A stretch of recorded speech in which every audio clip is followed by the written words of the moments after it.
Ni Irati naiz, prozesu eta industrializazio departamentuan egiten dut lan. Soy William Restrepo y soy técnico de formación de la Antello Batua. Yo soy Sandra Enjono, soy centro especial de micelo de la Antello Batua y mi trabajo consiste en hacer muro en inyectametal. Bertan lantalde handiagoa zenez, arlo ezberdinak ikusteko eta lan modu bereziak edo ezberdinak ikusteko aukera izan nuen. Eta gaur egun esan dudan bezala administrazio eta finantza arloan sartu naiz, bertan bizio globalago bat.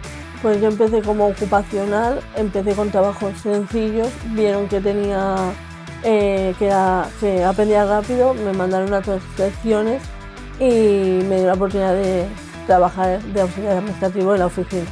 Y ahí pasé a empleo. Muchísimo, empecé de operaria y ahora he pasado por auxiliar, he ido a transporte, o sea, he hecho un mogollón de cosas.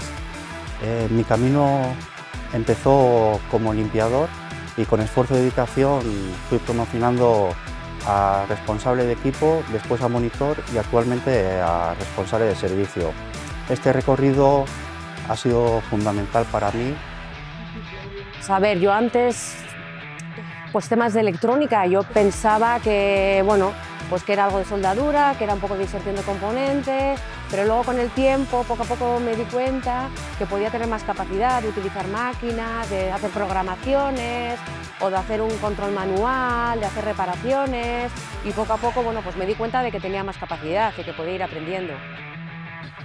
Para mí, la verdad que muy bien. No me esperaba llegar hasta aquí, la verdad. Lantegia sartu nintzen eta joan nintzen kontratu egin duztenean, nota nuen mejoratzen egon nintzela lana, pausu bat aurrera eraman dutela, pausu bat aurrera denean ezela kapazan ni bakarrik egitea lana, gauza batzuk izten dutela bakarrik egiten, gauza batzuk adotela egin bakarrik, eta kapazan ezela ni gauzak egiten bakarrik, eta baloratzen egiten dutela ni nazen moduan izaten.